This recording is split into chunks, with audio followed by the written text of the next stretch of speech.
high-profile sex trafficking trial of rapper and music mogul Sean Diddy Combs is officially underway in New York, beginning with the critical process of jury selection.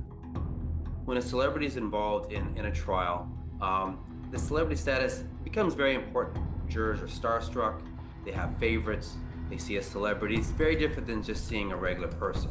And so in most cases where the allegations aren't that egregious or it's kind of a one-time situation, the jurors become very sympathetic towards a celebrity, and it can have an impact.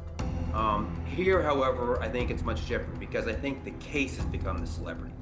It's not really P. Diddy anymore, it's the salacious allegations, the egregious conduct, which have not completely but largely tainted his celebrity status. So now it's about, hey, can we get jurors that can maybe put aside what they've read or the personal animus and focus on the facts. Starting April 28th, hundreds of New Yorkers summoned for federal jury duty will begin arriving at a courthouse in Lower Manhattan. There, they'll fill out detailed questionnaires aimed at assessing how much they already know about the case, a necessary step given the intense media coverage surrounding Combs and the serious charges he faces. Jury selection is not really about picking the right jury. It's about getting off jurors that are not good for the case. It's about eliminating bad jurors. So you want to do that through any bias, through any personal animus that they have, people that are not going to change their mind. Combs is accused of orchestrating and participating in alleged sex trafficking activities over the course of 2 decades. Prosecutors say he coerced women into taking part in disturbing events known as freak-offs, involving male sex workers and staged sexual performances. Combs has pleaded not guilty, and his legal team maintains that all acts were consensual.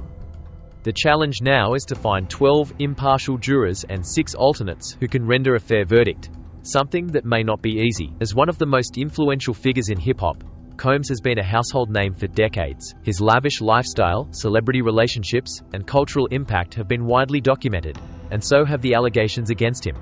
This case involves a lot of sensitive issues, and on the background questionnaire involves a lot of sensitive issues. So if you want jurors to be candid and honest, the court needs to give them some protection of anonymity to get them to open up and be candid in that questionnaire, which is really the goal of these questionnaires. So I think that's one major reason.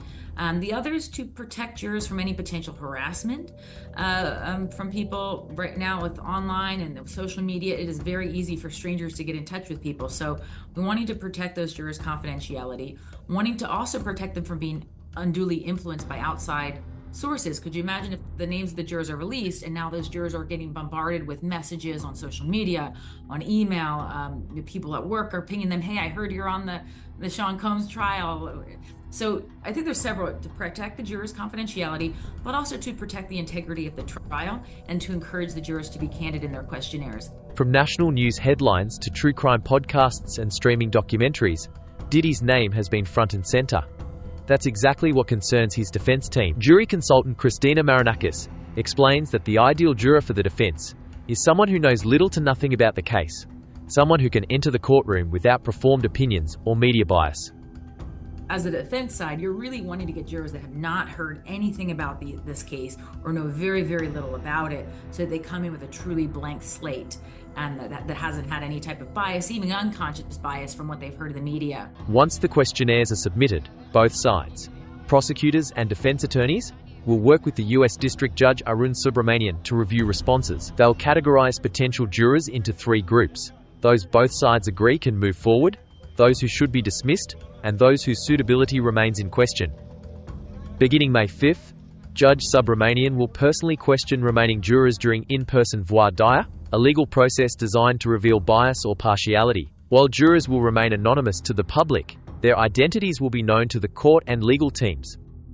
The trial is expected to last 8 to 10 weeks, and its outcome could have far-reaching consequences, not only for Sean Combs, but for the broader conversation around accountability, celebrity, and abuse in the entertainment industry.